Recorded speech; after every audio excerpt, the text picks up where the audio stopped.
Mateo capítulo 6.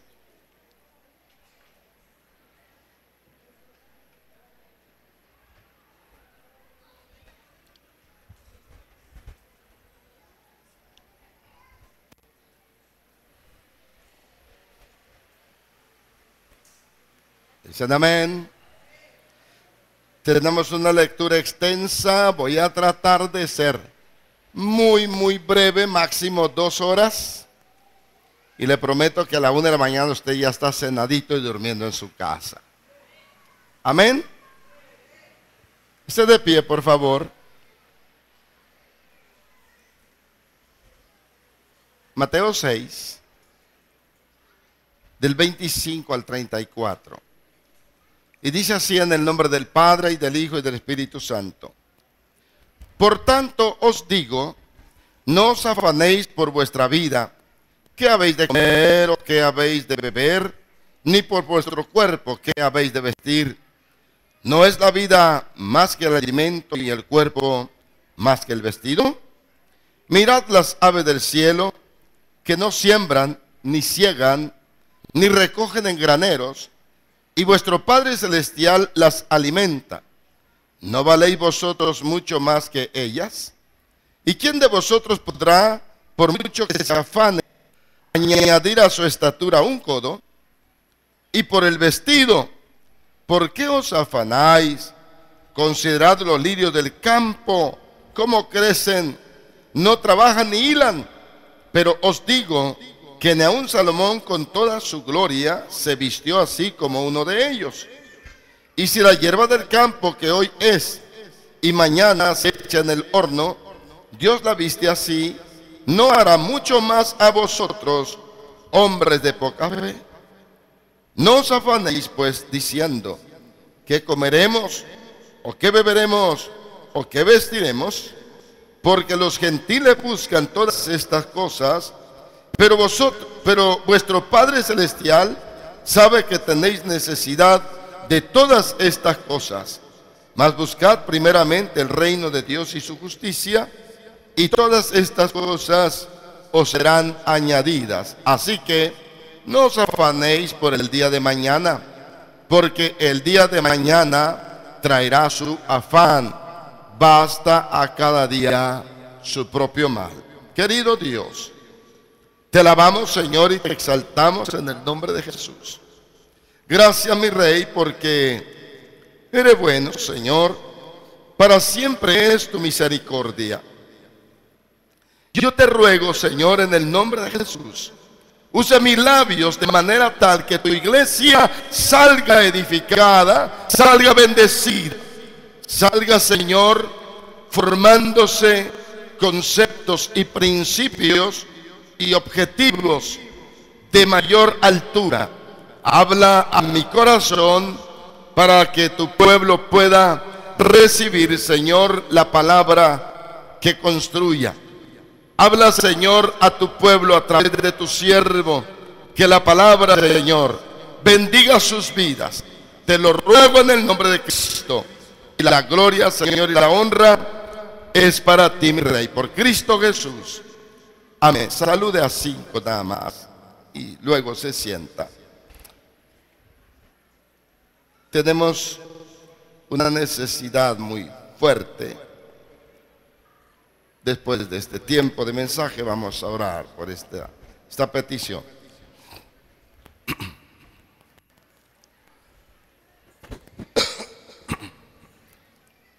La gloria sea al Señor. Ahora y siéntense, por favor. Bien,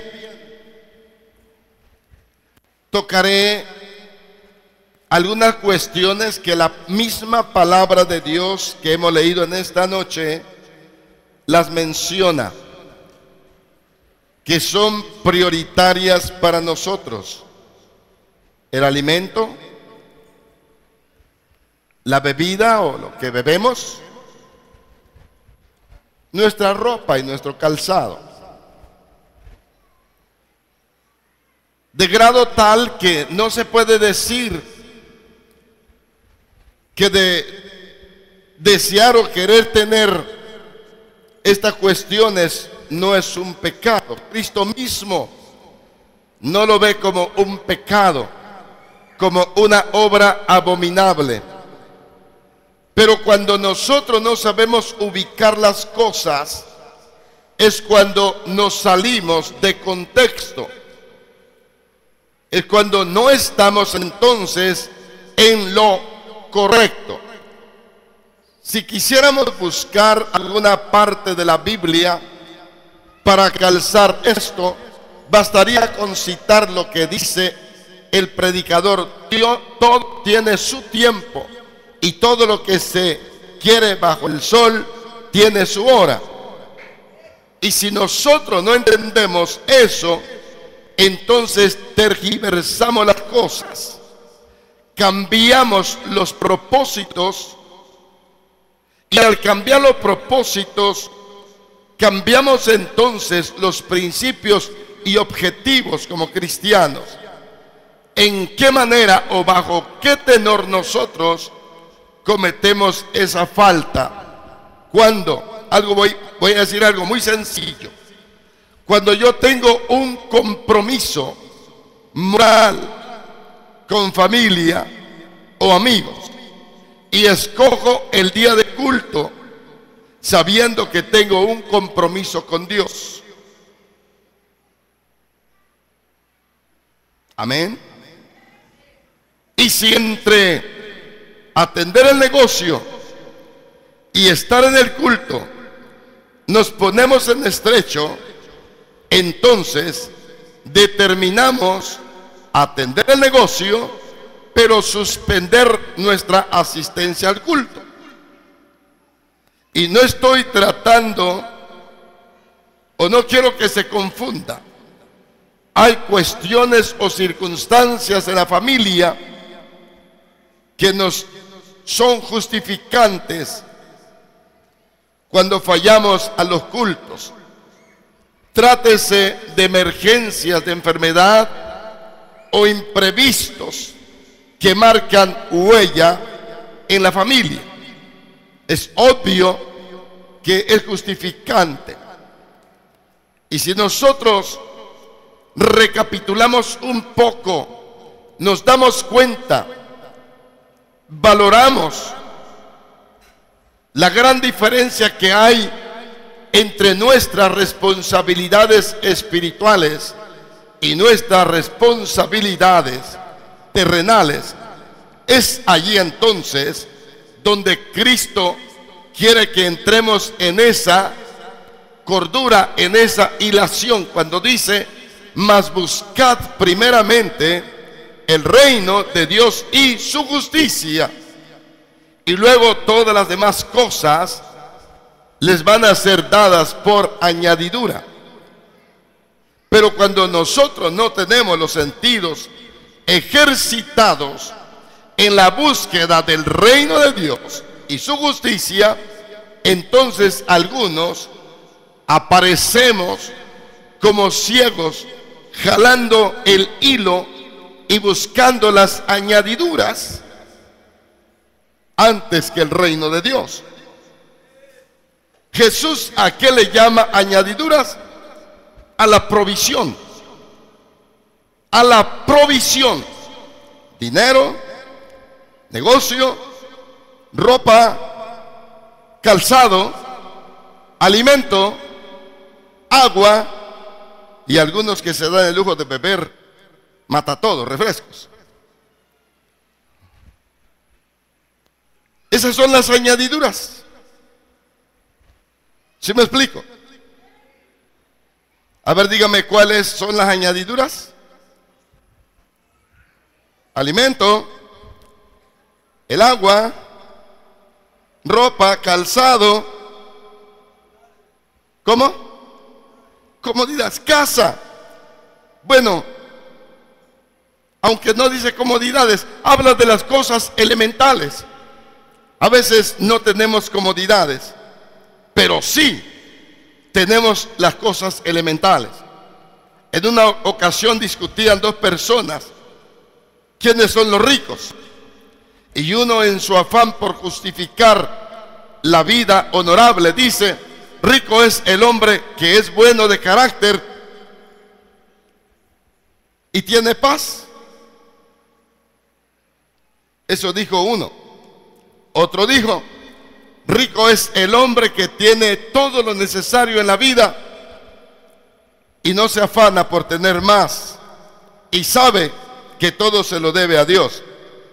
No sé usted qué piensa y se lo voy a dejar. Para usted, ¿quiénes sean los ricos? Pero el Señor habla de las cosas elementales y Él a estas las califica como añadiduras.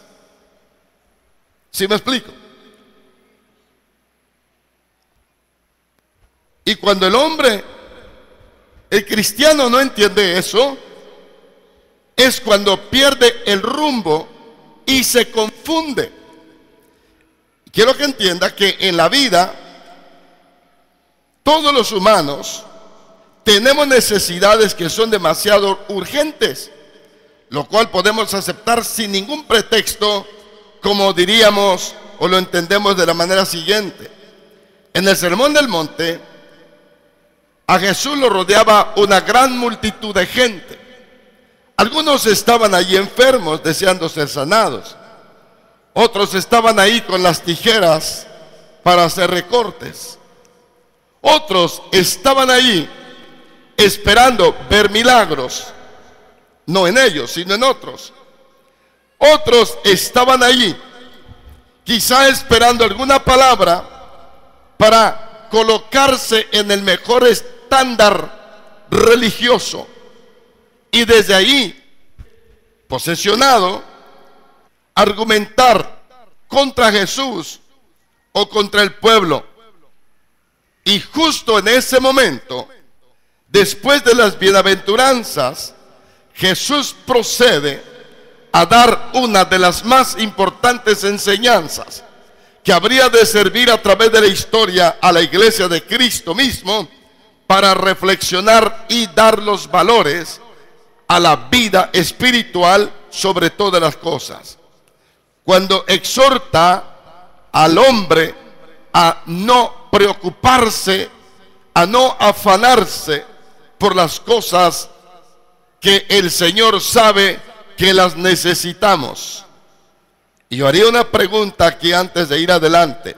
¿Cuántos de ustedes han orado porque no tienen comida para el otro día? ¿Alguna vez, aparte de yo?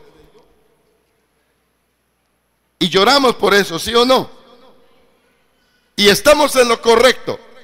Y ojalá, hermanos, por eso o de esa manera siempre dependiéramos de Dios. Qué bueno sería. Y voy a salirme un poquitito aquí porque esto es importante. Enseñe a sus hijos que Dios es el que suple todo. No es papá, no es mamá, no es el patrimonio del abuelo, del bisabuelo. Es Dios el sustento de nuestra vida. ¿Estamos de acuerdo? Amén. Estamos de acuerdo que por Él tenemos todo, sea poco o sea mucho. Amén. Bien, quiero presentar una lista de la mentalidad del hombre absorbido por las necesidades que circundan su vida. Y otra vez digo, y no es que sea malo.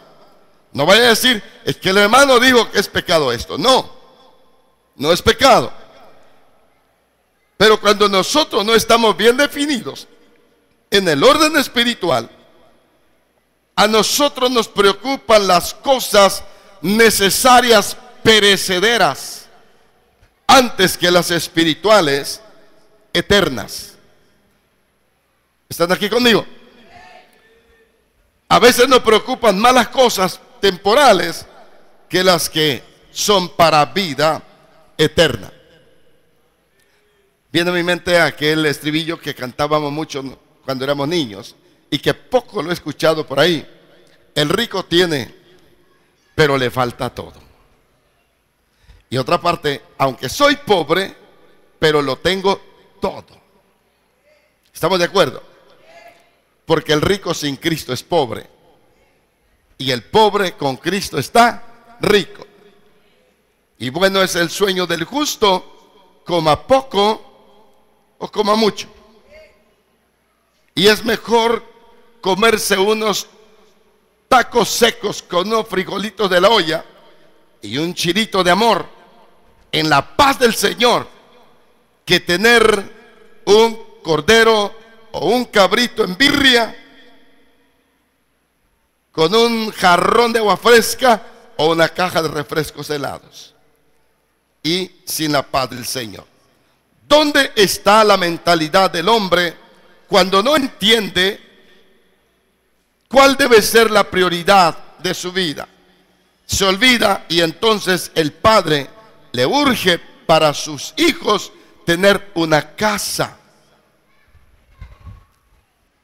antes que la familia sea salva. Casa, y nos afanamos porque la familia tenga casa. Y algunos ni siquiera entendemos que nuestra familia debe estar entregada a Cristo antes que tener una casa. ¿Están de acuerdo conmigo? Levanten sus manos, ¿están de acuerdo conmigo? La salvación es más importante que una casa. Y si el propósito de Cristo es que yo busque el reino de Dios primero, es que busco que mi familia sea salva primero, y la casa a su tiempo me la va a dar. No dijeron amén, ¿verdad? Dicen algunos, es que ya tengo casa. Que me preocupa. Pero permítame, voy a otro detalle más. Cuando nuestros jóvenes no entienden la importancia de lo espiritual, les urge más estar en la escuela, en la preparatoria, en la universidad, más que estar en la casa de Dios. Y si en su casa hay altar familiar, difícilmente los jóvenes les gusta doblar rodillas con sus viejos, con sus padres. Les resulta aburrido. Pero háblele de tareas, él las hace con gusto. Y si le habla de deporte, le encanta. Si le habla de salir a pasear, le encanta. Pero cuando el joven hace o determina primero por la escuela secular y se olvida que hay una parte más importante de su vida, y es tener una vida de intimidad con Dios. Voy a decir algo que me ha conmovido desde hace años para acá, y es que una buena cantidad de jóvenes de nuestras congregaciones no han tomado el evangelio en serio, y nosotros los padres no los hemos impulsado a que valoren primero el reino de Dios sobre todas las cosas. Que nuestros jóvenes sepan que el reino de Dios está arriba de todo y que es lo más importante. Algunos de nuestros jóvenes se pueden hasta perder y convertir en ateos si nosotros no los ayudamos o los llevamos a cimentarse firmemente, válgame la redundancia, con determinación y firmeza en la fe de Cristo. Que ellos sepan que donde quiera que vayan debe estar el temor de Dios en sus corazones, y que no importa si van a ir a estudiar a otra ciudad, que nuestros jóvenes lleven convicciones de cristianismo para que busquen una iglesia y escuchen la palabra de Dios y sigan alimentándose, porque lo prioritario es buscar el reino de Dios y su justicia. Y después viene como añadidura las buenas calificaciones y la buena nota en la escuela. ¿Sí me explico? Diga conmigo, nuestros jóvenes deben ser mejores cristianos. Hoy día, amados hermanos, una buena cantidad de jóvenes de la iglesia cristiana, y no me refiero solo a la nuestra, sino en términos generales hemos devalorado la responsabilidad de ayudarlos a que busquen el reino de Dios. Anteriormente, hermanos, los viejos, los padres, convocaban a los jóvenes a orar, a ayunar, a buscar de Dios, a meterse a la lectura bíblica diario. Y en los mismos liderazgos de la iglesia se deseaba que cada grupo de jóvenes fuera el número uno en conducta, en conocimiento bíblico, en testimonio. Se buscaba eso. Hoy no se busca eso. Hoy, si usted aborda a los jóvenes, le van a hablar de todo lo que usted quiera de deporte. Le van a hablar de cualquier materia de la universidad o de la prepa o la secundaria. Pero es una vida desconectada de los principios bíblicos. Y no estoy hablando de gente inconversa, sino de nuestros mismos jóvenes en nuestra misma iglesia como cristianos. Porque no hemos entendido y no hemos inculcado en nuestros hijos desde la infancia los valores espirituales. Y voy a estar repitiendo esto, y no es que sea malo que los jóvenes sean profesionistas, sino el mal está en que no les ayudamos a que ellos deben depender de Dios sobre todas las cosas. ¿Están aquí conmigo? Otro de los problemas es que cuando estamos en limitaciones financieras, nos urge ver dinero. Nos urge ver dinero, a grado tal que sabemos que la hora de oración es el día de culto y andamos tocando puertas. Dice Jesús, como si supieras que con tu afán, con tu preocupación, vas a añadirle un codo más a tu estatura. Vas a aumentarte más de grande. Dicho en otra palabra, como si creyeras que con tu preocupación tú vas a resolver tu problema. Qué hermoso cuando nosotros entendemos que si buscamos primeramente cómo honrar a Dios, cómo darle a Dios el tributo que le debemos, de Él depende no solo encontrar trabajo, sino un buen trabajo que será diferente. ¿Están aquí conmigo? Y voy a soltar algo. Hermanos, si todos buscáramos a Dios como debiéramos buscarlo, servir, honrar a Dios, permítame decir una palabra para algunos desafiante, para otros como un golpe, pero para otros como profecía.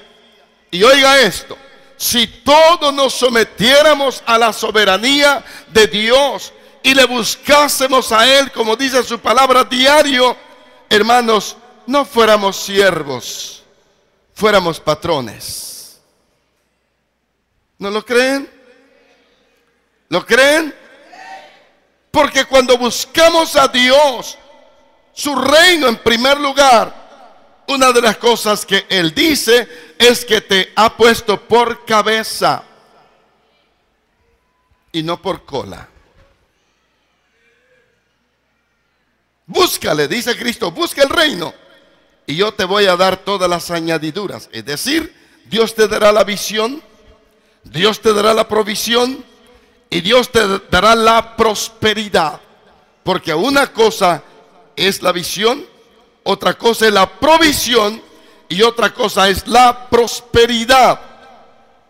Porque algunos tenemos el defecto amargo y triste de que si ganamos 200 diarios, nos gastamos los 200 y más diario. Y sin haber necesidad, vamos y pedimos fiados hasta los refrescos. ¿Y por qué pedimos fiados los refrescos? Por tres razones. Número uno, porque estamos viciados al refresco. Número dos, porque no hay dinero. Y número tres, porque creemos que Dios nos va a dar para pagarlo cuando nos paguen en el trabajo. ¿Sí o no? Y cuando viene el pago, ya no hay ni para diezmar. Dios es que no me ajusta nada. Por eso te dice Dios, busca primero el reino de Dios. Y quiero que entiendas esto, que cuando nos sometemos a la voluntad de Dios, Dios no solo nos da la visión y la provisión, Dios nos da la sabiduría para que esto sea bien administrado. Hasta eso es parte de la añadidura. Porque yo creo que están de acuerdo conmigo que es más fácil ganar dinero que cuidar dinero. ¿Están de acuerdo conmigo? Es más fácil ganar dinero que cuidar dinero. Algunos apenas traen 500 pesos y le andan haciendo cosquilla. Y andan como el niño corriendo a ver dónde lo botan. Y si no hayan más, van y lo botan por refrescos. Y lo botan. Y me he dado cuenta que en este tiempo hasta viejos están viciados con esas maquinitas monederas. Hasta viejos.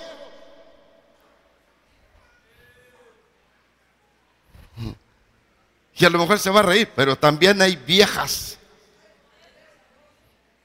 Me sorprendí. Le dije, hermano, que andaba conmigo, porque estaba una señora ahí pegada en la maquinita echándole monedas. Y le digo, se ve ridículo. Así como se ve ridículo una mujer fumando y diciendo blasfemias, así vida ridícula en un negocio, una mujer ahí con la maquinita. Le digo, si a los viejos les debe dar vergüenza, le digo a las viejas con más ganas. Pero hasta las mujeres hoy. Entonces, si nosotros nos sometemos a Dios, Dios nos va a dar, no olvide, la visión, la provisión y la prosperidad. ¿Estamos de acuerdo? ¿Cuántos quieren tener la visión de Dios? La provisión de Dios y la prosperidad de Dios. Pero dice Jesús, cuando tú entiendas que buscas primero el reino y no vayas por las añadiduras.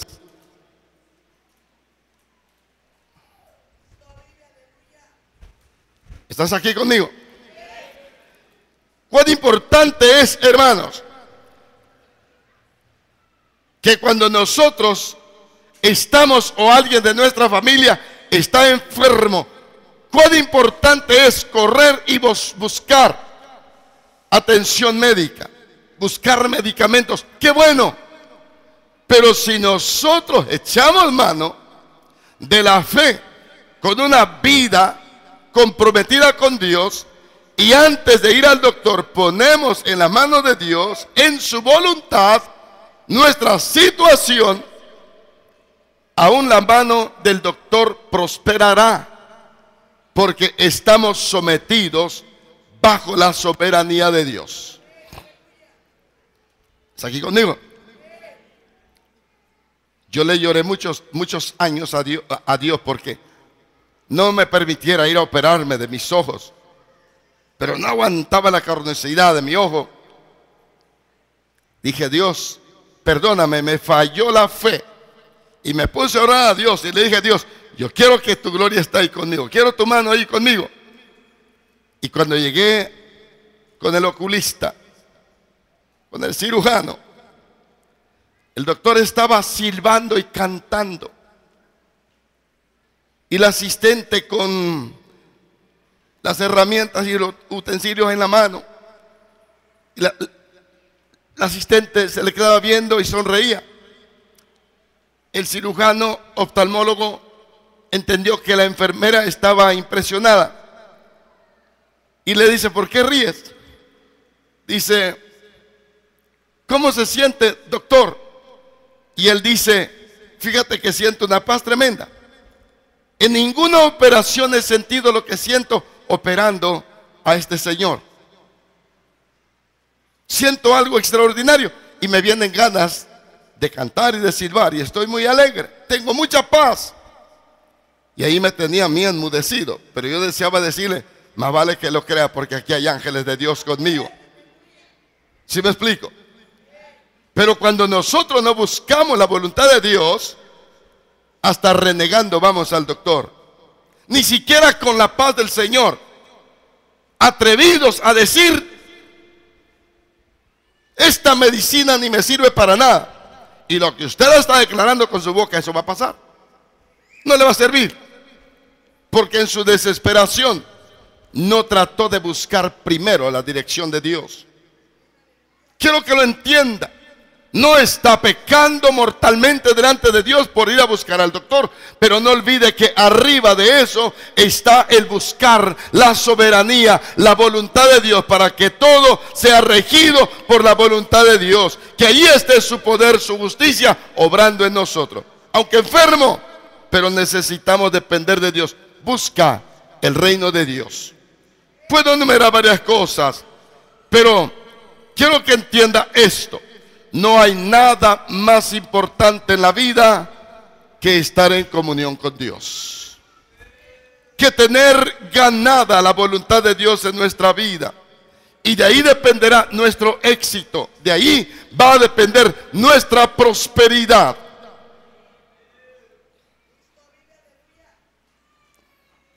Voy a usar el término del hermano Darío, solamente que en otro tenor. Dios no nos llamó para ser pelagatos. ¿Sí me explico? Dios no nos llamó para ser pelagatos. Dios nos salvó para ser gente bendecida, para ser gente prosperada, para ser gente exitosa, para ser gente próspera. Pero hemos equivocado muchas veces el camino. Hemos errado nuestros pasos. Termino con esto. Cierto hombre contó su propia historia a un predicador. Le dijo: cuando salí de mi casa, mi madre me dio este texto: buscad primeramente el reino de Dios y su justicia. Y yo dije dentro de mí: tengo que hacer dinero primero y tener riquezas. Debo superar mi condición financiera. Salí a aventurarme la vida. Anduve de pueblo en pueblo buscando empleo y no lo hallé. El siguiente domingo fui al culto, como mi madre me había enseñado, a una iglesia. Y el texto que citó el predicador aquella noche que yo fui fue: buscad primeramente el reino de Dios y su justicia. Y yo dije para mis adentros: seguro es la oración de mi madre que sigue resonando. O este tipo le habló a mi madre y sabe lo que yo soy. Le contó mi problema. Decidí no ir más a esa iglesia y fui otro domingo a otra iglesia. Y para lo peor mío, aquel predicador de la otra iglesia citó el mismo texto: mas buscad primeramente el reino de Dios y su justicia. Entonces dije: no voy a ningún templo evangélico, no quiero más oír eso. Pero no podía dormir a causa de aquel mensaje: mas buscad primeramente el reino de Dios y su justicia. Pasaron muchos años y no quise más ir a otra iglesia. Después de varios años, aquel predicador regresó y preguntó a su mamá en la iglesia: mamá, ¿qué razón me da de aquel joven? Porque había dicho ese muchacho: murió mi madre y después de muerta más me resonaba en la mente su mensaje. Cuando aquel predicador preguntó por el joven a su mamá si había vuelto alguna vez a la iglesia, dijo aquella mujer: hijo, aquel joven enloqueció y está en un manicomio. Y ahora dicen todos los que lo van a ver que aunque está fuera de sí, cuando ve que alguien va a verlo, él levanta el dedo y grita: mas buscad primeramente el reino de Dios y su justicia. Se salió de sí, pero el texto no se salió de su mente. Y si ese hombre hubiese obedecido al mensaje que su madre le dio, otra cosa habría sido su vida. ¿Cuántos fracasos de nuestra vida evitaríamos, hermanos, si pusiéramos a Dios en primer lugar? ¿Cuántos dolores de cabeza evitaríamos en nuestra vida si dejáramos que Dios ocupara el primer lugar? ¿Alguien quiere venir al altar y decir al Señor: Señor, quiero darte siempre el primer lugar en mi vida? No vale la pena que sigamos decidiendo por nosotros mismos. Y repito la frase, repito el mensaje. Y no es que sea un pecado que te preocupes por tener casa para tus hijos. No es que sea un pecado que busques una profesión. No es que sea pecado que busques tener un celular, que busques casarte, que desees casarte. No es pecado eso. Dios no lo está reprobando. Pero quiero que se entienda bien claro que Dios es el que está arriba de todo eso. Y cuando nosotros nos sometemos a Dios, entonces dice Cristo: tu Padre Celestial sabe que necesitas todo eso. No ganas nada con renegar. No ganas nada con desesperarte. No ganas nada con tomar determinaciones a tu propio arbitrio. Deja que el Señor dirija tus pasos. Deja que Él dirija tus pensamientos. Deja que Él ocupe el primer lugar en tu vida. Él se quiere glorificar en ti. Oremos. Estén de pie los que pueden estar de pie. Oremos. Querido Dios, te exaltamos en el nombre de Jesús, Señor. Y te damos gracias, poderoso Rey. Gracias, Padre, por tus bondades y misericordias. Gracias, Señor, por darnos la oportunidad de poder, Señor, presentar delante de ti nuestra vida y comprometerla con el cielo, Señor. Comprometer nuestras determinaciones, sometiéndolas a la voluntad tuya. Gracias, Padre Santo, en el nombre de Jesús, mi Rey. Busca primero el reino de Dios y su justicia,